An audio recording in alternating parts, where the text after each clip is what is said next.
ನಮಸ್ಕಾರ ಆಚಾರ್ಯ. ನಮಸ್ಕಾರ. ಒಂದ್ ನಿಮಿಷ ಆಚಾರ್ಯ, ಫೋನ್ ಮಾಡ್ತೀನಿ ನಾನು.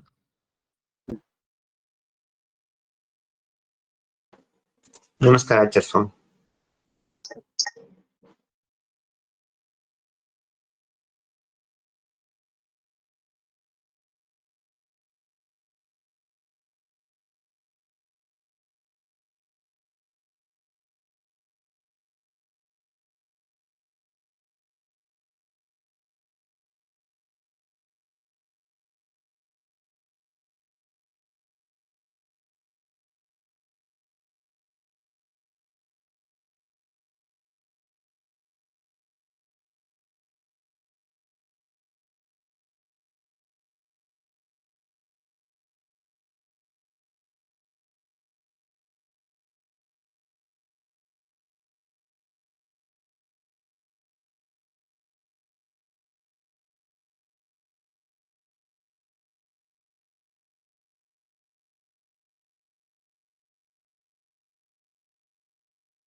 ಗುರುಭ್ಯೋ ನಮಃ.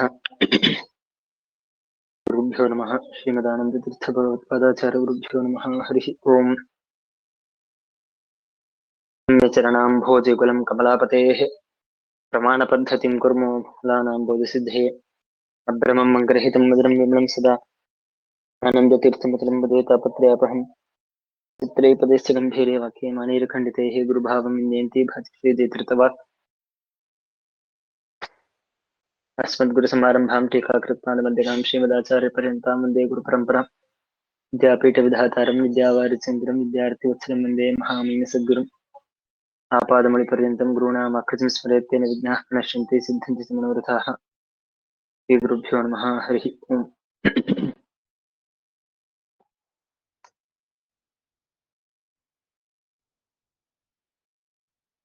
ಮಾಡೋಣಲ್ಲ ಗಿರೀಶ್ ಅವರು?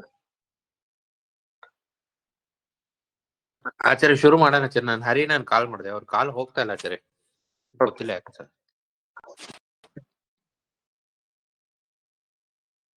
ನಿನ್ನೆ ನಾವು ಪ್ರಾಭಾಕರರ ಮತದ ಪ್ರಕಾರ ಅವರ ವಿಚಾರ ಏನಿದೆ ಅಂತ ತಿಳಿದಿದ್ದೇವೆ.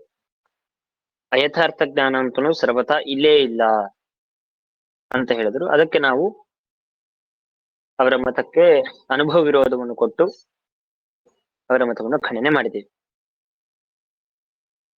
ಇನ್ನ ಇಲ್ಲೂ ಅದರ ವಿಚಾರ ಮಾಡಿಲ್ಲ. ಅಂದ್ರೆ ಅವರು ನಾನಿನ್ನು ಹೇಳಿದಿಲ್ವಾ, ಎರಡು ಭಾಗವನ್ನು ಮಾಡಿಕೊಂಡು ಅವರು ಸಮರ್ಥನೆ ಮಾಡ್ತಾರೆ ಅಂತ ಅನ್ನೋದನ್ನು, ಅದನ್ನು ಇಲ್ಲಿ ಉಲ್ಲೇಖವೂ ಮಾಡಿಲ್ಲ, ಮತ್ತೆ ಅದರ ವಿಮರ್ಶೆಯನ್ನು ಇಲ್ಲಿ ಮಾಡಿಲ್ಲ, ಅದರ ಬೇರೆ ಕಡೆ ಮಾಡಿದ್ದಾರೆ. ಇರಲಿ. ಇನ್ನು ಅದರ ಮುಂದಿನ ಮತ ವೈಶೇಷಿಕ ಮತ. ಆ ವೈಶೇಷಿಕ ಮತದವರು, ವೈಶೇಷಿಕರು ಅಂತಂದ್ರೆ ಇವರು ತಾರ್ಕಿಕರು.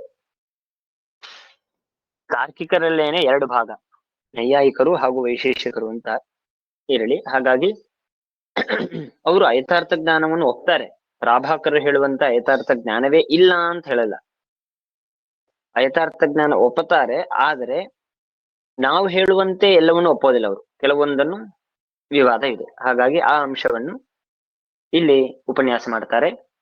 ಪ್ರತೀತಂ ಪ್ರತೀತಂ ಚ ರಜತಂ ದೇಶಾಂತರೆ ತದೇವ ಇತಿ ವೈಶೇಷಿಕಾದಯಃ.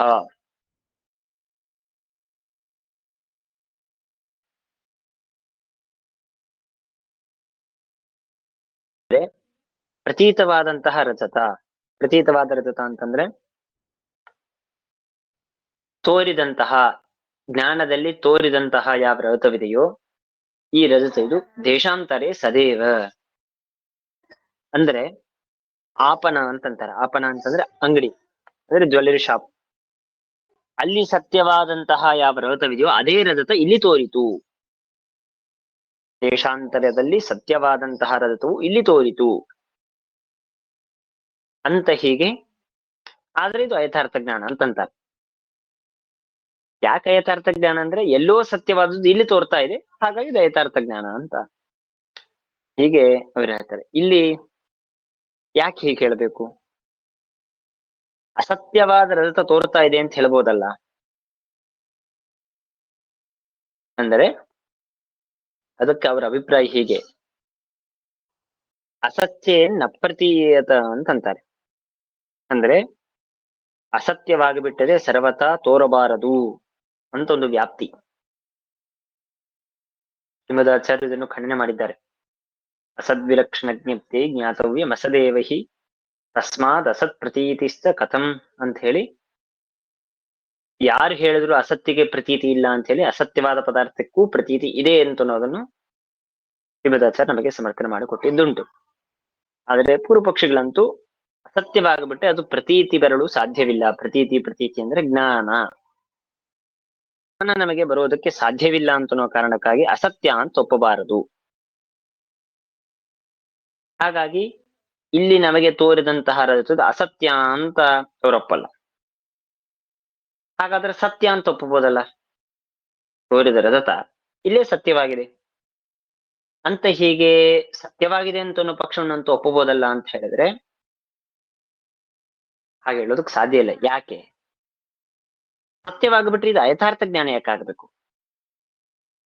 ಸಹಜ ಸತ್ಯವಾಗಿದ್ರೆ ಸತ್ಯವಾದ ರಜತವನ್ನು ತೋರಿಸ್ತಾ ಇದೆ ಇದು ಅಂದ್ಮೇಲೆ ಇದು ಯಾಕೆ ಇದು ಯಥಾರ್ಥ ಜ್ಞಾನ ಅಂತ ಯಾಕಾಗ್ಬೇಕು? ಹಾಗಾಗಿ ಸತ್ಯ ಅಂತ ಹೇಳೋದಕ್ಕೆ ಸಾಧ್ಯವಿಲ್ಲ. ಅದಕ್ಕೆ ಅನಿವಾರ್ಯವಾಗಿ ಏನ್ ಮಾಡ್ತಾರೆ ಅವರು ಅಂತಂದ್ರೆ, ಯಥಾರ್ಥ ಜ್ಞಾನ ಇದೆ, ಆದರೆ ದೇಶಾಂತರದಲ್ಲಿ ಸತ್ಯವಾದ ರಜತವು ನಮಗಿಲ್ಲಿ ತೋರ್ತಾ ಇದೆ, ಹಾಗಾಗಿ ಇದು ಯಥಾರ್ಥ ಜ್ಞಾನ ಅಂತ ಅವರು ಹೇಳ್ತಾರೆ. ಇದು ಏನಂತಾರೆ, ವೈಶೇಷಿಕರ ಮತ. ಈ ವೈಶೇಷಿಕರ ಮತವನ್ನು ಖಂಡನೆ ಮಾಡಬೇಕು ಅಂತಂದ್ರೆ ಇಲ್ಲಿ ವಿಚಾರ ಮಾಡೋದಿಲ್ಲ, ಇಲ್ಲೂ ನಮಗೆ ಸಾಕ್ಷಿಯಿಂದ ನಮಗೆ ವಿರೋಧ ಬರುತ್ತೆ ಅಂತ ತಿಳ್ಕೊಳ್ಬೇಕು. ಯಾಕೆಂದ್ರೆ ಅಸದೇವ ರಜತಂ ಪ್ರತ್ಯಭಾತ್ ಅಂತ ಹೇಳಿ ನಮಗೆ ಅಸತ್ಯವಾದ ರಜತವೇ ನಮಗೆ ತೋರ್ತಾ ಇದೆ ಅಂತ ನಮಗೆ ಪ್ರತೀತಿ ಬರುತ್ತೆ. ನೀವು ದೇಶಾಂತರದಲ್ಲಿ ಬೇರೆ ಒಂದು ಅಂಗಡಿಯಲ್ಲಿ ಸತ್ಯವಾದ ರಜತು ಇಲ್ಲಿ ತೋರ್ತಾ ಇದೆ ಅಂತ ಅಂದ್ಬಿಟ್ರೆ ಸಾಕ್ಷಿ ಏನ್ ಬರ್ಬೇಕಾಗಿತ್ತು ಅಂತ, ಸಾಕ್ಷಿ ಅನುಭವದಿಂದ ನಮಗೆ ಏನ್ ತೋರ್ಬೇಕಾಗಿತ್ತು ಅಂದ್ರೆ ಆಪನಸ್ಥ ರಜತಂ ತತ್ರ ಪ್ರತ್ಯಭಾತ್, ಅಂದ್ರೆ ಏನೋ ಬೇರೆ ಕಡೆಗೆ ಸತ್ಯವಾದ ರಜತು ನನಗೆ ಇಲ್ಲಿ ತೋರ್ಬಿಟ್ಟಿತು ಅಂತ ಹೀಗೇನಾದ್ರೂ ಬರ್ಬೇಕಾಗತ್ತೆ. ಆದ್ರೆ ನಮಗೆ ಸಾಕ್ಷಿಯಿಂದ ತೋರೋದೇನು? ಅಸದೇವ ರಜತಂ, ಅಸತ್ಯವಾದ ರಜತು ನಾನು ತಿಳಿದು ಬಿಟ್ಟೆ ಅಂತ ನಮಗೆ ಸಾಕ್ಷಿನ ಬರುತ್ತೆ. ಹಾಗಾಗಿ ವೈಶೇಷಿಕರು ಹೇಳುವ ಮಾತು ಸರಿಯಲ್ಲ. ಇನ್ನ ಇಲ್ಲಿ ಅವರ ಮತದಲ್ಲೂ ಒಂತರಹ ಪ್ರಶ್ನೆ ಮಾಡಬಹುದು ನಾವು, ಇಲ್ಲಿ ತೋರಿದ ರಜತವೇ ಅಲ್ಲಿ ಸತ್ಯವಾಗಿದೆ ಅಂತ ಅನ್ನೋದಕ್ಕೆ ನಿಮಗೆ ಪ್ರಮಾಣವೇ? ಬಾಯಿಂದ ಹೇಳಿದ್ರಿ ಒಂದು ಅಂಗಡಿಯಲ್ಲಿ ಸತ್ಯವಾದ ರಜತವು ಅಥವಾ ನನ್ನ ಮನೆಯಲ್ಲಿ ಸತ್ಯವಾದ ರಜತವು ನನಗೆ ಸಮುದ್ರದ ದಂಡೆಯಲ್ಲಿ ತೋರಿತು, ಅದೇ ಇಲ್ಲಿ ತೋರಿತು ಅಂತ ಅನ್ನೋದಕ್ಕೆ ನಿಮಗೇನ್ ನಿಯಾಮಕ? ಏನ್ ಪ್ರಮಾಣ? ಏನೂ ಪ್ರಮಾಣವಿಲ್ಲ. ಹಾಗಾಗಿ ಹಾಗೆ ಹೇಳೋದಕ್ಕೆ ಸಾಧ್ಯವಿಲ್ಲ. ಹೀಗೆ ವೈಶೇಷಿಕರ ಮತವನ್ನು ನಾವು ಖಂಡನೆ ಮಾಡಬಹುದು. ಇನ್ನ ಇದಾದ ಮೇಲೆ ವಿಜ್ಞಾನವಾದಿಗಳ ಮತ. ವಿಜ್ಞಾನವಾದಿಗಳು ಅಂತಂದ್ರೆ ಇವರು ಬೌದ್ಧರು. ಬೌದ್ಧರಲ್ಲಿ 4 ಪ್ರಭೇದವಿದೆ. ಇದು ಬೇರೆ ವಿಚಾರ, ಸ್ವಲ್ಪ ದೊಡ್ಡದಾಗತ್ತೆ. ಶೂನ್ಯವಾದಿ, ಸೌತ್ರಾಂತಿಕ, ಮಾಧ್ಯಮಿಕ ಅಂತ ಇತ್ಯಾದಿಯಾಗಿ 4 ತರಹದ ಪ್ರಭೇದ. ಅದರಲ್ಲಿ ವಿಜ್ಞಾನವಾದಿಗಳು ಬೌದ್ಧರು ಅವ್ರೇನ್ ಹೇಳ್ತಾರೆ, ಜ್ಞಾನ ಸ್ವರೂಪಮೇವ ಇತಿ ವಿಜ್ಞಾನವಾದಿನಃ. ಅಂದ್ರೆ ಇದಂ ರಜತಂ ಅಂತ ಜ್ಞಾನ ಬಂತು. ಆ ಜ್ಞಾನ ಬಂದಾಗ ಅದು ನಮಗೆ ಏನಾಗಿದೆ ಅಂದ್ರೆ ರಜತ ಇದು ಸತ್ಯವ ಅಸತ್ಯವ, ಅಥವಾ ಈ ವೈಶೇಷಿಕ ಹೇಳುವಂತೆ ದೇಶಾಂತರದಲ್ಲಿ ಸತ್ಯವ, ಹೇಗೆ ಹೇಳಬೇಕು? ಯಾವುದನ್ನು ಒಪ್ಪೋದಕ್ಕೆ ಸಾಧ್ಯವಿಲ್ಲ. ಅದಕ್ಕೆ ಅವ್ರು ಏನ್ ಮಾಡ್ತಾರೆ, ಜ್ಞಾನ ಸ್ವರೂಪ ಅಂತಂತಾರೆ. ಯಾಕೆ?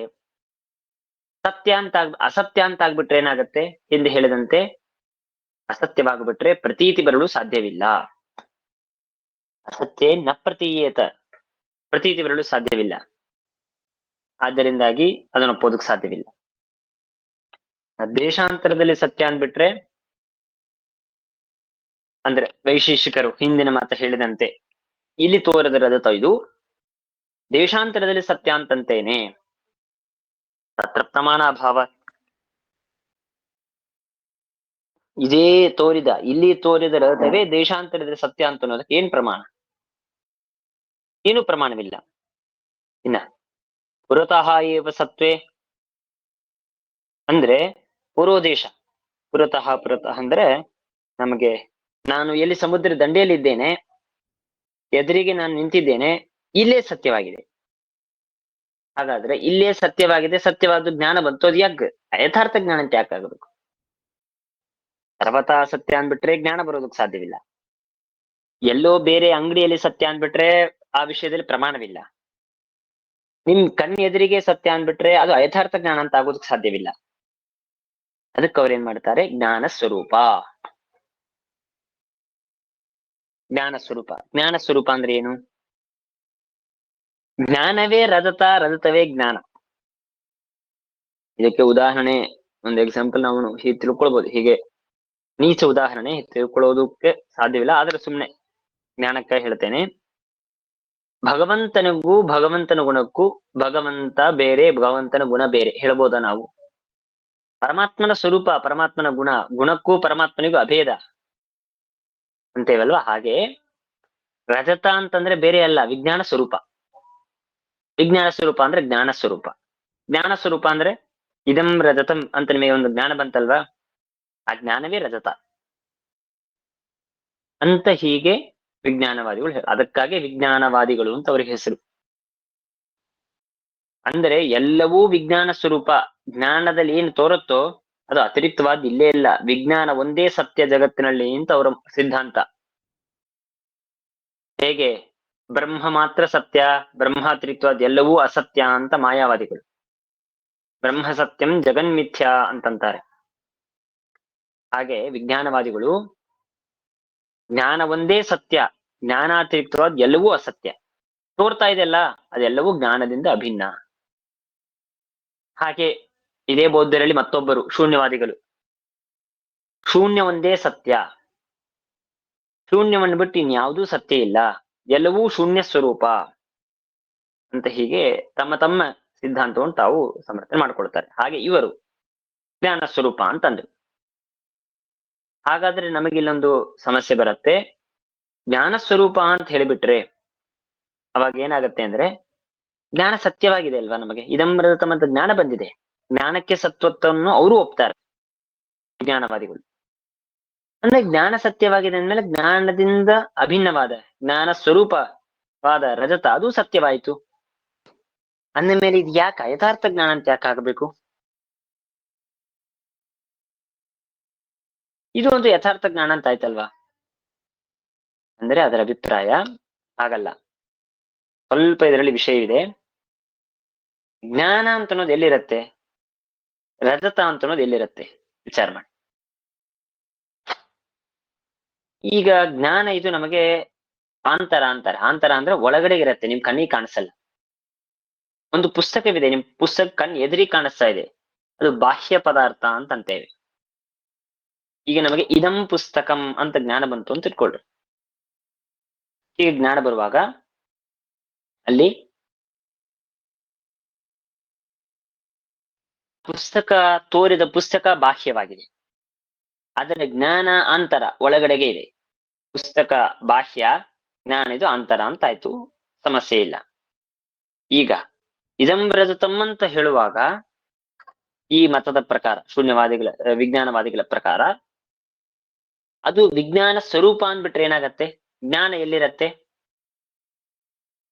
ಒಳಗಡೆ ಇರುತ್ತೆ. ಅದರ ಸ್ವರೂಪವಾಗಿದೆ ರಜತ ಅಂದ್ರೆ ಅದು ಒಳಗಡೆಗೆ ಇರಬೇಕು, ಆಂತರ ಪದಾರ್ಥವಾಯ್ತು. ಆದರೆ ಇವಾಗ ಆಂತರವಾದ ಜ್ಞಾನ ಸ್ವರೂಪವಾದದ್ದರಿಂದಾಗಿ ಆಂತರವಾದ ಒಳಗಡೆಗೆ ಇರಲು ಯೋಗ್ಯವಾದಂತಹ ಪದಾರ್ಥವು ನನಗೆ ಈಗ ಬಾಹ್ಯವಾಗಿದೆ ಅಂತ ತೋರಿತು. ಇದು ಭ್ರಮ. ಅರ್ಥವಾಯ್ತಲ್ಲ? ಬಾಹ್ಯ ಪದಾರ್ಥ ಬೇರೆ, ಆಂತರವಾದ ಪದಾರ್ಥ ಬೇರೆ. ಜ್ಞಾನ ಇದು ಅಂತರವಾಗಿದೆ, ಆಂತರವಾದ ಜ್ಞಾನದಿಂದ ಅಭಿನ್ನವಾಗಿದೆ ಅಂತಂದ್ಮೇಲೆ ಆ ರಜತವು ಆಂತರವೇ. ಉದಾಹರಣೆಗೆ ಭಗವಂತ ನಮಗೆ ಪ್ರತ್ಯಕ್ಷನ? ಸಾಧ್ಯ ಇಲ್ಲ, ಅಪ್ರತ್ಯಕ್ಷ. ಆಮೇಲೆ ಅವನಿಂದ ಅಭಿನ್ನವಾದ ಭಗವಂತನ ಗುಣ ಇದು ಪ್ರತ್ಯಕ್ಷವಾಗತ್ತಾ? ಆಗೋದಿಲ್ಲ. ಭಗವಂತ ಅಪ್ರತ್ಯಕ್ಷ ಅಂದ್ಮೇಲೆ ಅವನಿಂದ ಅಭಿನ್ನವಾದ ಅವನ ಗುಣವೂ ಅಪ್ರತ್ಯಕ್ಷ, ನಮಗೆ ಕಣ್ಣಿಗೆ ಕಾಣಿಸೋದಿಲ್ಲ. ಹಾಗೆ ವಿಜ್ಞಾನ ಅಂತ ಅನ್ನೋದು ಆಂತರವಾಗಿದೆ ಅಂದ್ಮೇಲೆ ಅದರಿಂದ ಅಭಿನ್ನವಾದಂತಹ ಒಂದು ರಜತ ಅಂತ ಅನ್ನೋದು ಕೂಡ ಅವರ ಮತದ ಪ್ರಕಾರ ಆಂತರವಾಯಿತು. ಒಳಗಡೆಗೆ ಇರಬೇಕು, ನಮಗೆ ಹೊರಗೆ ಕಾಣಿಸಬಾರದು.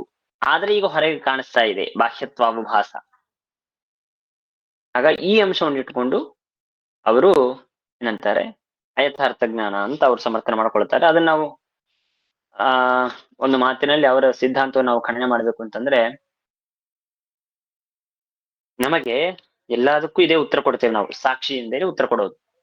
ಅಸದೇವ ಇದಂ ರಜತಂ ಪ್ರತ್ಯಭಾತ್ ಅಂತ ನಮಗೆ ಸಾಕ್ಷಿಯಿಂದ ತೋರುತ್ತೆ. ಅಸತ್ಯವಾದ ರಥ ನಾನು ಕಂಡೆ ಅಂತ ಹೊರತು ಆಂತರವಾದ ರಥವನ್ನು ಬಾಹ್ಯವಾಗಿದೆ ಎಂಬುದು ತಪ್ಪಾಗಿ ತಿಳಿದು ಬಿಟ್ಟೆ ಅಂತ ನಮಗೆ ಬರೋದಿಲ್ಲ. ಹಾಗೆ ಬರೋದಿಲ್ಲ ಅಂದ್ರೆ ಅದು ಒಪ್ಪೋದಕ್ಕೆ ಸಾಧ್ಯವಿಲ್ಲ. ಸಾಕ್ಷಿಯಿಂದ ಏನ್ ತೋರಿದೆ?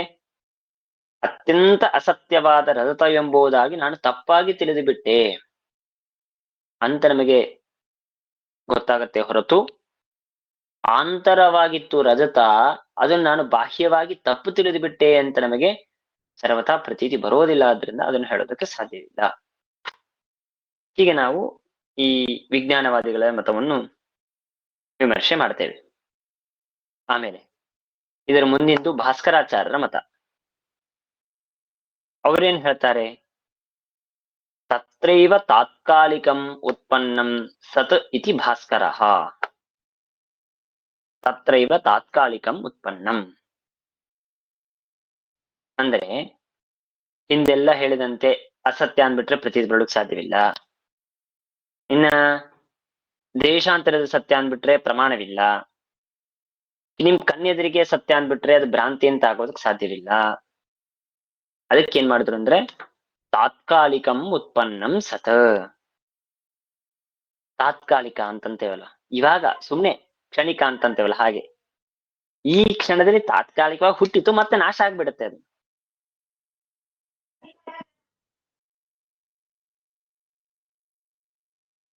ಹಾಗಾಗಿ ಈ ಕ್ಷಣದಲ್ಲಿ ಹುಟ್ಟು ನಾಶವಾಗಿಬಿಟ್ಟಿದೆ. ಆದ್ದರಿಂದಾಗಿ ಅಂತಹ ವಸ್ತುವಿನನ್ನು ಗ್ರಹಿಸುವಂತಹ ಜ್ಞಾನವಾಗಿದೆ. ಆದ್ದರಿಂದಾಗಿ ಇದು ನಮಗೆ ಅಯಥಾರ್ಥ ಜ್ಞಾನ ಅಂತ ಈ ರೀತಿಯಾಗಿ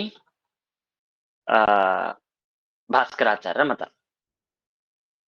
ಇವರ ಮತವನ್ನು ನಾವು ವಿಮರ್ಶೆ ಮಾಡಬೇಕು ಅಂದ್ರೆ ಯಾವ ರೀತಿಯಾಗಿ ಅಂತಂದ್ರೆ, ಮತ್ತದೇ ಮಾತೆ ಸಾಕ್ಷಿ ಅಸದೇವ ರಜತಂ ಪ್ರತ್ಯಭಾತ್ ಅಂತ ನಮಗೆ ಪ್ರತೀತಿ ಬರುತ್ತೆ ಹೊರತು ಉತ್ಪನ್ನಂ ರಜತಂ ನಷ್ಟಂ ಅಂತ ತೋರೋದಿಲ್ಲ. ಹುಟ್ಟಿತು ರಜತ, ಆದ್ರೆ ಮತ್ತೆ ಅದು ನಾಶ ಆಗ್ಬಿಡ್ತು ಅಂತ ಉತ್ಪನ್ನಂ ರಜತಂ ವಿನಷ್ಟಂ ಅಂತ ನಮಗೆ ಬಾಧ ಪ್ರತೀತಿ ಬರುತ್ತಾ? ನಮಗೆ ಸರ್ವತಾ ಬರೋದಿಲ್ಲ. ಬರೋದಿಲ್ಲ ಅಂದ್ಮೇಲೆ ಹಾಗೆ ಹೇಳೋದಕ್ಕೆ ಸಾಧ್ಯವಿಲ್ಲ. ಆ ಸಿದ್ಧಾಂತವನ್ನು ಒಪ್ಪಬಾರದು.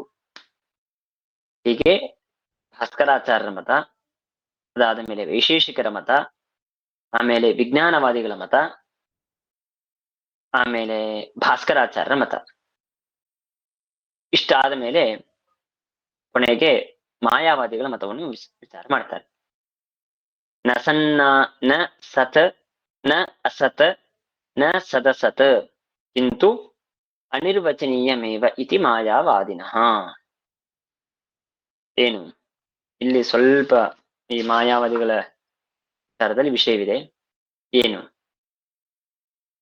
ಇದನ್ನು ಈ ಅನುವಾದ ಮಾಡಿ ಅಂದ್ರೆ ಇದನ್ನು ನಮ್ಮ ಮತವನ್ನು ನಾನು ನಾಳೆ ಮಾಡ್ತೇನೆ. ಹೇಗೆ? ಮೊದಲಿಗೆ ಒಂದು ಪದಾರ್ಥ ಇದು ಸತ್ಯ ಅಂತಂತೇವೆ.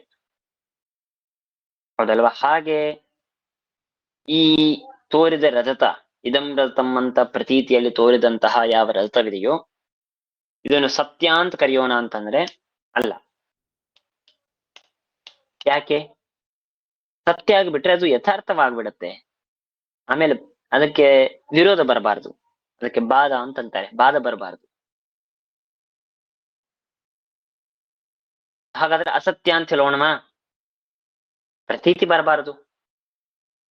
ನ ಸತ್, ಯಾಕೆ? ಯಥಾರ್ಥವಾಗಬೇಕಾಗತ್ತೆ, ವಿರೋಧ ಬರಬಾರದು. ಆದ್ರೆ ವಿರೋಧ ಬರುತ್ತೆ ನಮಗೆ, ಹಾಗಾಗಿ ಸತ್ಯ ಅಂತ ಹೇಳಬಾರದು. ನ ಅಸತ್, ಯಾಕೆ? ಅಸತ್ ಅಂತ ಯಾಕಲ್ಲ? ಪ್ರತೀತಿ ಬರಬಾರದು. ಅಸತ್ಯನ್ ನ ಪ್ರತೀಯೇತ, ಇದಕ್ಕೆ ಮಾಯಾವಾದಿಗಳು ಒಂದು ವ್ಯಾಪ್ತಿಯನ್ನೇ ಮಾಡ್ಕೊಳ್ತಾರೆ, ಅವರೇ ಮಾಡಿದ್ದಿದ್ದು, ಅವರು ಒಪ್ಪಿದಂತಹ ಅಂಗೀಕಾರ ಮಾಡಿದಂತಹ ನಿಯಮ ಇದು. ಏನೆಂದ್ರೆ ಸತ್ಯೇನ್ ನಭಾದ್ಯೇತ ಅಸತ್ಯೇತ್ ನ ಪ್ರತೀಯೇತ ಅಂತಂತಾರೆ ಅವರು. ಅಂದ್ರೆ ಒಂದು ಪದಾರ್ಥ ಇದು ಸತ್ಯವಾಗಿಬಿಟ್ರೆ ಅದು ನಭಾದ್ಯೇತ, ಎಂದೂ ಅದಕ್ಕೆ ಬಾಧ ಬರಬಾರದು. ಬಾಧ ಬರಬಾರದು ಅಂದ್ರೆ ವಿರೋಧ ಬರಬಾರದು. ಸತ್ಯ ಅಂದ್ರೆ ಸತ್ಯವೇ, ಅದು ಅದಕ್ಕೆ ಎಂದೂ ವಿರೋಧ ಬರಬಾರದು. ಸತ್ಯೇತ್ ನ ಬಾಧ್ಯೇತ. ಆಮೇಲೆ ಇನ್ನೊಂದು ಹೇಳ್ತಾರೆ ಅಸತ್ಯೇನ್ ನ ಪ್ರತೀಯೇತ, ಅಸತ್ಯವಾಗಿ ಬಿಟ್ರೆ ಅದು ಪ್ರತೀತವಾಗಬಾರದು. ಹಾಗಾಗಿ ಏನ್ ಮಾಡ್ತಾರೆ ಅಂದ್ರೆ ಅಸತ್ಯವಾಗಿಬಿಟ್ರೆ ಸತ್ಯವಾಗಿಬಿಟ್ರೆ ಬಾಧೆ ಬರಬಾರದು, ವಿರೋಧ ಬರಬಾರದು. ಆದರೆ ವಿರೋಧ ಬರ್ತಾ ಇದೆ, ಹಾಗಾಗಿ ಸತ್ಯವಲ್ಲ. ಹಾಗಾದ್ರೆ ಸತ್ಯವಲ್ಲ ಅಂದ್ರೆ ಏನು? ಅಸತ್ಯ ಅಂತ ಹೇಳ್ಬೇಕಾ? ಅಲ್ಲ. ಯಾಕೆ? ಅಸತ್ಯ ಅಂತ ಹೇಳಿಬಿಟ್ರೆ ಪ್ರತೀತಿ ಬರಬಾರದು, ಪ್ರತೀತಿ ಬರ್ತಾ ಇದೆ, ಹಾಗಾದ್ರೆ ಸತ್ಯವೂ ಅಲ್ಲ ಅಸತ್ಯವೂ ಅಲ್ಲ.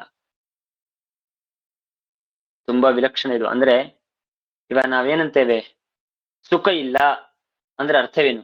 ದುಃಖ ಇದೆ ಅಂತ ಅರ್ಥ ಮಾಡ್ತೇವೆ ನಾವು. ಹಾಗೆ ಮಾಡಲ್ಲ ಅವರು. ಬೇರೇನೆ, ಇದು ಬೇರೇನೆ. ಸತ್ಯವಿಲ್ಲ ಅಂದ್ರೆ ಅಸತ್ಯ ಅಂತ ಆಗ್ಬೇಕು ಅಂತಲ್ಲ, ಸತ್ಯ ಇಲ್ಲ ಅಂತ ಅನ್ನೋದು ಬೇರೆ, ಅಸತ್ಯ ಇದೆ ಅಂತ ಅನ್ನೋದು ಬೇರೆ ಮಾತು. ಸತ್ಯ ಅಂತ ಯಾಕೆ ಒಪ್ತಾ ಇಲ್ಲ? ವಿರೋಧ ಬರಬಾರದು, ವಿರೋಧ ಬರ್ತಾ ಇದೆ, ಹಾಗಾಗಿ ಸತ್ಯ ಅಂತ ಒಪ್ಪಲ್ಲ. ಹಾಗಾದ್ರೆ ಅಸತ್ಯ ಅಂತ ಒಪ್ತೀರಾ? ಅಸತ್ಯ ಅಂತ ಒಪ್ಪಿಬಿಟ್ರೆ ಜ್ಞಾನ ಬರಬಾರ್ದು, ಜ್ಞಾನ ಬರ್ತಾ ಇದೆ, ಆದ್ರಿಂದ ಅಸತ್ಯವೂ ಅಲ್ಲ. ಹಾಗಾದ್ರೆ ಸತ್ಯವೂ ಅಲ್ಲ ಅಸತ್ಯವೂ ಅಲ್ಲ ಅಂದ್ರೆ ಏನಾಗಿದೆ ಅದು? ಅದಕ್ಕೆ ಅವ್ರು ಹೇಳ್ತಾರೆ ಸದಸತ್ಯ ಅಂತ ಹೇಳ್ತೀರಾ? ಸದಸತ್ಯ ನೋಡ್ರಿ, ಫಸ್ಟ್ ಸತ್ಯ, ಆಮೇಲೆ ಅಸತ್ಯ, ಆಮೇಲೆ ಸದಸತ್. ಸತ್ ಅಸತ್ ಸದಸತ್ ಅಂದ್ರೆ ಏನು? ಇದು ಮೂರನೇ ಪ್ರಕಾರ ಅಂತಾರೆ ಅವರು, ಪಂಚಮ ಪ್ರಕಾರ ಅಂತ. 5 ಪ್ರಕಾರವನ್ನು, 5 ವಿಭಾಗವನ್ನು ಮಾಡ್ಕೊಳ್ತಾರೆ. ಸತ್, ಅಸತ್, ಸದಸತ್, ಆಮೇಲೆ ಸದ್ವಿಲಕ್ಷಣ. 4 ಮತ್ತು ಇನ್ನೊಂದು ಸದ್ವಿಲಕ್ಷಣ ವಿಲಕ್ಷಣ. ಇದು ಮುಂದಿನ ಬೇರೆ ಬೇರೆ ವಿಚಾರ ಇರ್ಲಿ. ಮೊದಲಿಗೆ ಸತ್ತಂತೂ ವಿಚಾರ ನಾವು ತಿಳಿದಿದ್ದೇವೆ, ಅಸತ್ ಅಂತ ನಾವು ತಿಳಿದಿದ್ದೇವೆ. ಮೂರನೇದು ಸದಸತ. ಆಯ್ತು, ಸದಸತ ಅಂತ ಹೇಳೋಣ.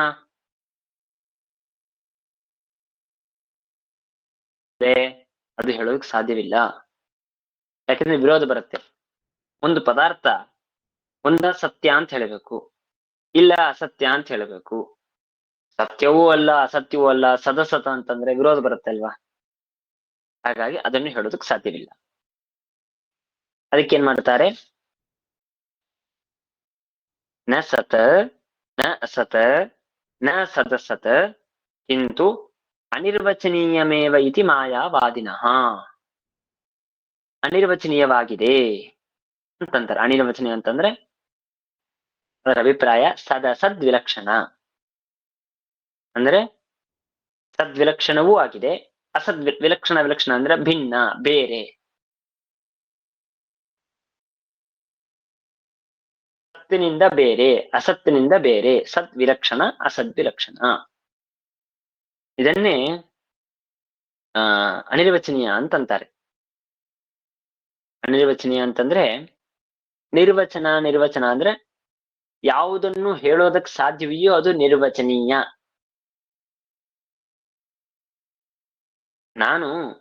ನನಗೆ ಪರಿಚಯ ಇದ್ದು, ನನಗೆ ಈಗೊಂದು 50 ವಯಸ್ಸಾಗಿದೆ.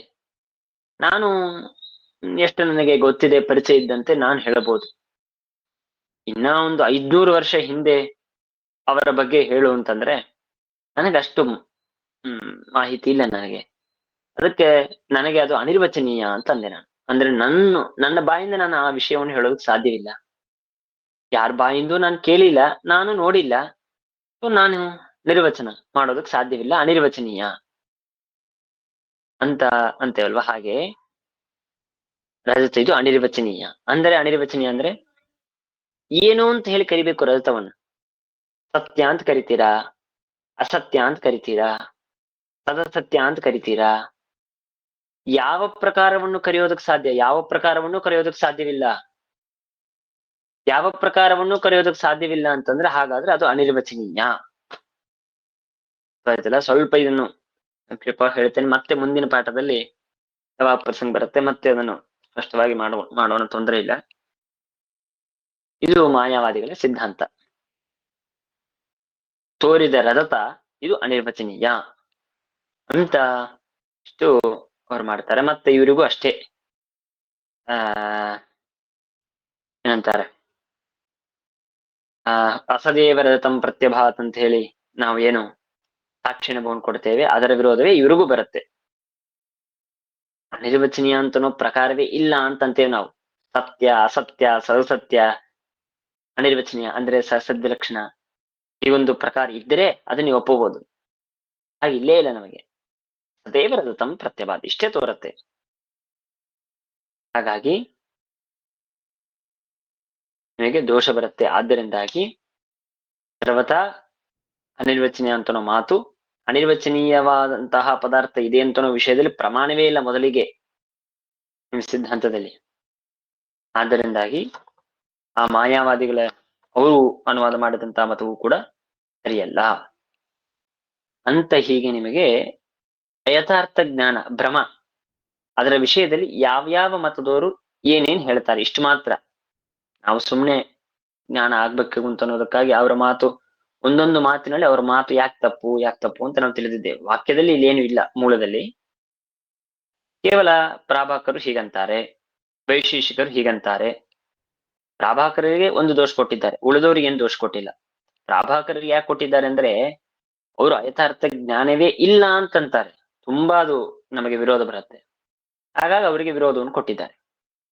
ಮುಂದಿನ ವೈಶೇಷಿಕರ ಮತ, ವಿಜ್ಞಾನವಾದಿಗಳ ಮತ, ಭಾಸ್ಕರಾಚಾರ್ಯರ ಮತ ಹಾಗೂ ಮಾಯಾವಾದಿಗಳ ಮತ, ಈ ಒಂದು 4 ಮತಗಳಲ್ಲಿ ಇಲ್ಲಿ ಅವರ ಮತವನ್ನು ತಪ್ಪು ಅಂತ ಹೇಳಿ ವಾಕ್ಯದಿಂದ ಖಂಡನೆ ಇಲ್ಲಿ ಈ ಗ್ರಂಥದಲ್ಲಿ ಮಾಡ್ತಾ ಇಲ್ಲ. ಮೂಲದಲ್ಲಿ ಟೀಕಾಕೃತಾದ್ರು ಬರೀ ಅವರ ಸಿದ್ಧಾಂತ ಏನು ಅಂತ ಅನ್ನೋದನ್ನ ಹೇಳಿದ ಮೇಲೆ ತಮ್ಮ ಸಿದ್ಧಾಂತವನ್ನು ಅಸದೇವರತಂ ಪ್ರತ್ಯಪಾದಿತ್ತಿ ಉತ್ತರ ಕಾಲೀನ ಅನುಭವಾತ್ ಸುಪ್ತಿರೇವ ಅತ್ಯಂತ ಅಸದ್ರತಾತ್ಮನ ಪ್ರತಿಭಾತಿ ಇತ್ಯಾಚಾರ್ಯಾಹ ಅಂತೇಳಿ ನಮ್ಮ ಮತವನ್ನು ಇಲ್ಲಿ ನಮಗೆ ತೋರಿಸ್ಕೊಡ್ತಾರೆ. ಇಲ್ಲಿ ಇದನ್ನು ನಾವು ಮತ್ತೆ ನಾಳೆ ತಿಳಿಯೋಣ, ಮುಗಿಸೋಣ. ಶ್ರೀಕೃಷ್ಣ.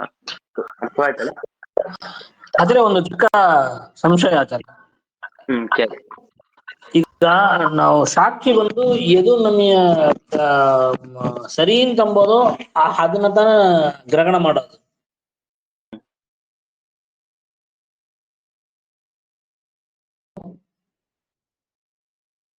ಕೇಳಿಸ್ತಾ ಇಲ್ಲ. ಕೇಳಿಸ್ತಾ ಇಲ್ವಾ? ಇವಾಗ ಹೇಳ್ರಿ. ಸಾಕ್ಷಿ ಬಂದು ಎದು ನಮಗೆ ಸರಿ ಅಂತ ತೋರತ್ತೆ ಅದನ್ನ ಗ್ರಹಣ ಮಾಡೋದು, ಮತ್ತೆ ಅದನ್ನ ಗ್ರಹಣ ಮಾಡಲ್ಲ ಅದಲ್ಲ. ಯಾವುದು ಸರಿ ಅಂತ ಅನಸತ್ತೋ ಅಂತನೋಕ್ಕಿಂತ ಯಾವ್ದು ಸರಿಯಾಗಿ ಇದೆಯೋ ಅದನ್ನ ಮಾತ್ರ. ಸರಿ, ಹಂಗಂದ್ರ ನಮ್ಮ ಇಂದಿರಿಗೆ ಎರಡಕ್ಕೂ ವ್ಯತ್ಯಾಸ ಇದೆ. ಓ, ಯಾವ್ದು ನನಗೆ ಸರಿ ಅಂತ ಅನಸತ್ತೋ ಅದನ್ನ ಮಾಡೋದು ಅಂತನೋಕ್ಕಿಂತ ನಮಗೂ ಸರಿಯಾಗಿದ್ದು ತಪ್ಪು ಅಂತ ಅನಿಸ್ಬೋದು. ಅರ್ಥವಾಯ್ತಲ್ಲ? ಆದ್ರೆ ಯಾವ್ದು ಸರಿಯಾಗಿ ಇದೆಯೋ ಅದನ್ನು ಸರಿ ಅಂತ ಗ್ರಹಣ ಮಾಡುತ್ತೆ. ಸರಿ, ಹಾಗಾದ್ರೆ ನಮ್ಮ ಇಂದ್ರಿಯದಿಂದ ನಾವು ಮಾಡೋ ಪಾಪಗಳು ನಮಗೆ ಹೆಂಗ ಅದು ದೋಷವಾಗತ್ತೆ? ಜೀವಕ್ಕ ಹೆಂಗ ಅದು ದೋಷ ಆಗತ್ತೆ? ಇನ್ನೊಂದ್ಸಲ ಕೇಳ್ರಿ. ಈ ಕೊನೆಯ ಅಂಶ ನಮ್ಗೆ ಇನ್ನೊಂದ್ಸಲ ಕೇಳ್ರಿ. ಮೊದಲನೇ ಸ್ಟೆಪ್ ಅರ್ಥ ಆಯ್ತು. ಓಕೆ, ಈಗ ನಮ್ಮ ಸಾಕ್ಷಿ ಎಂಬುದು ಜೀವ ಅಂತ ಇಟ್ಟುಕೊಂಡ್ರೆ ಆ ಜೀವದ ಇಂದ್ರಿಯಗಳಿಂದ ಮಾಡುವ ಪಾಪಗಳು ಆ ಜೀವಕ್ಕೆ ಹೆಂಗ ದೋಷ ಅಂತ ಆಗೋದು? ದೋಷ ಆಗತ್ತೆ. ನೋಡ್ರಿ, ಇವಾಗ ಇಂದ್ರಿಯದ ದೋಷ ಬೇರೆ, ಅರ್ಥದ ದೋಷ ಬೇರೆ, ಎಲ್ಲ ಬೇರೆ ಬೇರೆ ಇದೆ. ಇಂದ್ರಿಯದ ದೋಷ ಅಂದ್ರೆ ಫಾರ್ ಎಕ್ಸಾಂಪಲ್ ನಿಮಗೆ ಹೇಳಬೇಕು ಅಂತಂದ್ರೆ, ನಾನು ತುಂಬಾ ದೂರದಲ್ಲಿದ್ದೆ. ಒಂದು ಅಂದ್ರೆ ಇವಾಗ ನೀವು ತಿರುಪತಿ ಬೆಟ್ಟದ ಕೆಳಗೆ ನಿಂತಿದ್ದೀರಿ ಅಂತ ಇಟ್ಕೊಳ್ರಿ. ತಿರುಪತಿ ಬೆಟ್ಟದ ಮೇಲೆ ಏನೋ ಕಾಣಿಸ್ತಾ ಇದೆ, ಒಂದು ಗಿಡ ಇತ್ತು, ಅದು ನೀವು ಬಸ್ಸು ಅಂತ ಗ್ರಹಣ ಮಾಡಿಬಿಟ್ರಿ. ಅದು ಇಂದ್ರಿಯದ ದೋಷವಾ ಆ ಬಸ್ಸಿನ ದೋಷವಾ? ಅವಶ್ಯನ ದೋಷ. ಏನ್ರಿ? ಬಸ್ಸಿನ ದೋಷ ಇಲ್ಲ, ಇಂದ್ರಿಯದ ದೋಷ. ಯಾಕೆ? ಬಸ್ ಏನಿದೆ ಅದನ್ನ ಬಸ್ಸು ಏನು ಬಸ್ಸೇ, ಅದು ಗಿಡ ಏನಿದೆ ಗಿಡವೇ, ಅದು ಗಿಡದ ತಪ್ಪು ಇಲ್ಲ, ಬಸ್ಸಿನ ತಪ್ಪು ಇಲ್ಲ, ಅದು ಇಂದ್ರಿಯ ದೋಷ. ಇಂದ್ರಿಯದ ಏನ್ ದೋಷ? ಅಷ್ಟು ದೂರದಲ್ಲಿದ್ದಕ್ಕೆ ನನಗೆ ಅದನ್ನು ಸರಿಯಾಗಿ ಗ್ರಹಣ ಮಾಡುವ ಸಾಮರ್ಥ್ಯ ನನಗಿಲ್ಲ. ಯಾಕಂತಾರೆ ದೂರಸ್ಥತ್ವಾದ ದೋಷಯುಕ್ತಂ ತತ ಪರಿಮಾಣನು ಅಪಟು ಅಂತಂತಾರೆ. ಅಂದ್ರೆ ದೂರಸ್ಥತ್ವ ಅಂತ ಅನ್ನೋದು ನನ್ನ ಇಂದ್ರಿಯದ ಒಂದು ದೋಷ. ಹೌದಾ? ಇದು ಒಂದ್ ಕಡೆ ಇಟ್ಕೊಳ್ರಿ. ಇನ್ನೊಂದು, ಇಡಂಬರದ ತಮ್ಮಂತ ನಿಮಗೆ ಜ್ಞಾನವಾಯ್ತು. ನಾನು ಸಮುದ್ರದ ಪಕ್ಕದಲ್ಲಿ ಹೋಗಿದ್ದೇನೆ, ಅಲ್ಲೇ ತೀರದ ಆ ತೆರೆ ಬರ್ತಾ ಇದೆ, ಸಮುದ್ರದ ಪಕ್ಕದಲ್ಲಿ ನಿಂತಿದ್ದೇನೆ, ದೂರದಲ್ಲಿ ಇಲ್ಲ ನನಗೆ. ಅವಾಗ ಯಾವ್ದು ದೋಷ? ಅದು ಅರ್ಥದ ದೋಷ. ಏನ್ ಅರ್ಥದ ದೋಷ ಅಂತಂದ್ರೆ, ಹೊಳುಪು ಹೆಂಗೆ ಸಿಲ್ವರ್ ನಮಗೆ ಲೈಟ್ ಗ್ಲಾರ್ ಹೊಡೆಯುತ್ತಲ್ವ, ಹಾಗೆ ಆ ಶುದ್ಧಿಯಲ್ಲೂ ಹೊಳುಪಿದೆ. ಆ ಹೊಳುಪನ್ನು ನೋಡ್ಕೊಂಡು ನಾನು ತಪ್ಪು ತಿಳಿದು ಬಿಟ್ಟೆ, ಓ ಇದು ರಜತ ಅಂತ. ಹಾಗಾದ್ರೆ ಇದು ಅರ್ಥದ ದೋಷ. ಈಗ ನಮ್ಮ ಇಂದ್ರಿಯ ಆ ಒಂದು ಅರ್ಥದಲ್ಲಿ ದೋಷ ಇದ್ದಿದ್ದಕ್ಕೆ ನಮಗೆ ಅದು ಗ್ರಹಣ ಮಾಡ್ಬಿಡ್ತು, ಇದಂಬರದ ತಮ್ಮಂತ. ಇದು ಜೀವನಿಗೆ ದೋಷವಾಗಲ್ಲ. ಜೀವ ಸಾಕ್ಷಿ ತಾನು ಏನ್ ಮಾಡ್ತಾನೆ ಅಂತಂದ್ರೆ, ಇದು ನೀನು ತಪ್ಪಾಗಿ ಗ್ರಹಣ ಮಾಡ್ತಿದ್ರೆ ಇನ್ನೊಂದು ಸಿದ್ಧಾಂತ ಇದೆ ಅಂತ ನಾನು ಮೊನ್ನೆ ಪಾಠದಲ್ಲಿ ಹೇಳಿದೆ. ಅದು ಸ್ವಲ್ಪ ದೊಡ್ಡ ವಿಚಾರವಾಗುತ್ತೆ ಅಂತ ಬಿಡ್ತೇನೆ ಅಂತ ನಾನು ಹೇಳಿದೆ. ಏನಂದ್ರೆ, ಅವಾಗ ಎಲ್ಲಾ ಜ್ಞಾನವನ್ನು ಗ್ರಹಣ ಮಾಡೋದಕ್ಕೆ ಸಾಕ್ಷಿ ಹೋಗ್ತಾನೆ, ಆದ್ರೆ ಅಯಥಾರ್ಥವಾದ ಜ್ಞಾನವನ್ನು ಹುಟ್ಟಿಸುವಾಗ ಸಾಕ್ಷಿ ದೂರ ನಿಂತು ಬಿಡ್ತಾನೆ. ಸುಮ್ನೆ ಫಾರ್ ಎಕ್ಸಾಂಪಲ್, ಇವಾಗ ಒಂದು 10 ಜನ ರೋಡಿನಲ್ಲಿ ಓಡಿ ಹೋಗ್ತಾ ಇದ್ದಾರೆ ಅಂತ ಇಟ್ಕೊಳ್ರಿ. ಓಡಿ ಹೋಗ್ತಾ ಇರುವಾಗ ಎದುರಿಗೊಬ್ಬ ಇರ್ತಾನೆ, ಫಸ್ಟ್ ಒಬ್ಬ ಇರ್ತಾನೆ. ನಾನು ಇನ್ನೊಂದು ಉದಾಹರಣೆ ಹೇಳ್ಬೇಕು ಅಂದ್ರೆ, ನಮ್ಮ ಮುಂಬೈ ಲೋಕಲ್ ಟ್ರೈನ್ ಅಲ್ಲಿ ಎಲ್ಲಾರು ದೂರ ಅಂದ್ರೆ ಬಾಗ್ಲಿಕ್ಕಿಂತ ಹೊರಗೆ ನಿಂತು ಟ್ರಾವೆಲ್ ಮಾಡ್ತಾ ಇರ್ತಾರೆ. ಅದರಲ್ಲಿ ಫಸ್ಟ್ ಏನ್ ಮಾಡ್ತಾನೆ, ಫಸ್ಟ್ ಯಾರು ನಿಂತಿದ್ದಾರೆ, ನಿಜವಾಗ್ಲೂ ಆದ ಘಟನೆ ಇದು. ಫಸ್ಟ್ ಯಾರಿದ್ದಾನೆ, ಒಂದು ಕಂಬ ಇತ್ತು, ಎದುರಿ ಕಂಬ ಬರ್ತಾ ಇತ್ತು. ಅವನೇನ್ ಮಾಡಿದ, ಕಂಬ ಬರ್ತಾ ಇದೆ ಅಂತ ತನಗೆ ದೋಷ ಇದೆ ಅಂತ ಕಂಡಿತ್ತು, ತಾನು ದೂರ ಸರ್ದ. ಹಿಂದಿದ್ದವನು ಏನ್ ಮಾಡದ, ತಾನು ಮುಂದೆ ಬಂದ. ತಾನು ಮುಂದೆ ಬಂದು ಆ ಕಂಬ ತನ್ನ ತಲೆ ಬಡಿಸ್ಕೊಳ್ಳುವಂತೆ ಆಯ್ತು. ಹಾಗಾದ್ರೆ ಯಾರು ತಪ್ಪಿದೆ? ಸರದವನು ತಪ್ಪು, ಹಿಂದೆ ಇದ್ದವನು ಮುಂದೆ ಬಂದವನು ತಪ್ಪು? ಹಿಂದೆ ಇದ್ದವನು ಮುಂದೆ ಬಂದಿದ್ದು ತಪ್ಪದು. ಹಾಗೆ ಅವಕಾಶ ಕೊಡ್ತಾನೆ ಮುಂದಿದ್ದವನು, ನೀ ಏನ್ ಮಾಡ್ತೀವೋ ಮಾಡ್ಕೊ, ನಾನಂತೂ ನಿಲ್ಲಲ್ಲಪ್ಪ, ನಂಗೆ ಜೀವನ ಮೇಲೆ ನಂಗೆ ಭಯ ಇದೆ, ಜೀವನ ಉಳಿಬೇಕು, ಹಾಗಾಗಿ ನಾನಂತೂ ದೂರ ಹೋಗ್ತೇನೆ ಅಂತ ತಾನು ಹೋಗ್ಬಿಟ್ಟ. ಅದೇ ಸಾಕ್ಷಿ. ಸಾಕ್ಷಿ ಏನ್ ಮಾಡ್ತಾನೆ ಅಂದ್ರೆ, ಇಂತಹ ಯಥಾರ್ಥವನ್ನು ಗ್ರಹಣ ಮಾಡುವ ಪ್ರಸಂಗದಲ್ಲಿ ದೋಷಮೇವ ಆಸ್ತೆ, ಬೇಕಾಗಿರ್ತ ಅವ್ರು ಹೇಳೋ ಮಾತು, ದೋಷಮೇವ ಆಸ್ತೆ. ಸುಮ್ಮನೆ ಕೂತ್ ಬಿಡತ್ತೆ, ತಾನು ಯಾವುದನ್ನು ಗ್ರಹಣ ಮಾಡೋದಕ್ಕೆ ಪ್ರಯತ್ನ ಮಾಡೋದಿಲ್ಲ. ಅದಕ್ಕಂತ ಲಬ್ಧ ಸಹಾಯ, ಅದೊಂದು ಸಹಾಯ, ಒಂದು ಚಾನ್ಸ್ ಕೊಡತ್ತೆ ಮನಸ್ಸಿಗೆ. ನೀ ಏನ್ ಮಾಡ್ತೀವಿ ಮಾಡ್ಕೊ, ನಾನಂತೂ ಅದನ್ನ ಗ್ರಹಣ ಮಾಡಲ್ಲ. ಅವಾಗ ಸಹಾಯವನ್ನು ಕೊಟ್ಟಿದ್ದಕ್ಕೆ ಮನಸ್ಸು ತಾನು ದುಡುಕಿ ಚಿದಂಬರತಂ ಅಂತ ಗ್ರಹಣ ಮಾಡಿಬಿಡುತ್ತೆ. ಗ್ರಹಣ ಮಾಡಿದ ಮೇಲೆ ಸಾಕ್ಷಿ ಬರುತ್ತೆ, ಜೀವ ಬರ್ತದೆ. ಏನಂತಾನೆ, ನೀನು ತಪ್ಪು ಮಾಡಿದಿ, ಅಲ್ಲಿ ದೋಷ ಇತ್ತು, ದೋಷ ಇದ್ದುದಕ್ಕೆ ನಾನು ಬಿಟ್ಟೆ ಅದನ್ನ, ನೀನ್ ಅದನ್ನ ಹೋಗಿ ಗ್ರಹಣ ಮಾಡಿಬಿಟ್ಟಿ, ನೀನ್ ತಪ್ಪಾಗಿ ಗ್ರಹಣ ಮಾಡಿದ್ದಿ. ಅಸದೇವ ರಥಂ, ಸತ್ಯವಾದ ರಥವನ್ನು ಸತ್ಯ ಅಂತ ಗ್ರಹಣ ಮಾಡಿ ತಪ್ಪು ಮಾಡಿದಿ. ಹೇಗೆ ಒಬ್ಬ ಹಿಂದೆ ಟ್ರೈನ್ ಅಲ್ಲಿ ಪ್ರಯಾಣ ಮಾಡುವಾಗ ಹಿಂದೆ ಸರದ ಮೇಲೆ ಮತ್ತೊಬ್ಬನಿಗೆ ಹೇಳ್ತಾನೆ, ನನಗೆ ಬೇಡ, ತುಂಬಾ ಯಾಕೆ ಭಯ, ಅದ್ ಯಾಕೆ ನಾನು ಬಿದ್ದು ಏನಾದ್ರು ತಲೆ ಹೊಡ್ಕೊಂಡ್ರೆ ಕಷ್ಟ ಅಂತ ನಾನು ದೂರ ಸರಿದೆ. ನಾನ್ ಸರದಾಗ ನನ್ನ ಜೊತೆ ನೀನ್ ಬರ್ಬೇಕಾಗಿತ್ತು, ನೀನ್ ತಪ್ಪು ಮಾಡಿ ಮುಂದೆ ಹೋದಿ, ನೀನ್ ಹೋಗಿದ್ದಕ್ಕೆ ಹಿಂಗಾಯ್ತು ಅಂತಾರೆ. ಹಾಗೆ ಅದರಲ್ಲಿ ಇರುವ ವಾಸ್ತವಿಕತ್ವವನ್ನು ಗ್ರಹಣ ಮಾಡುವ ಕೆಲಸವನ್ನು ಮಾಡೋದು ಸಾಕ್ಷಿ.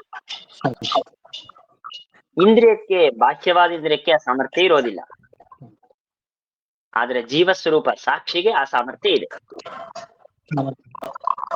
ಅದಕ್ಕೇನ ಪರೀಕ್ಷಾ ಅಂತಂತಾರೆ. ಇದರಿಂದ ತುಂಬಾ ವಿಚಾರ ಇದರಲ್ಲಿ ನಾನು ಹೋಗ್ತಾ ಹೋಗ್ತಾ ಹೇಳ್ತಾ ಆಯ್ತು ಆಯ್ತು. ಮುಂದೆ ಬರತ್ತೆ ಇದು. ಹರೇ ಹರೇ ಹರೇ ನಮಃ. ಶ್ರೀಕೃಷ್ಣ. ಹರೇ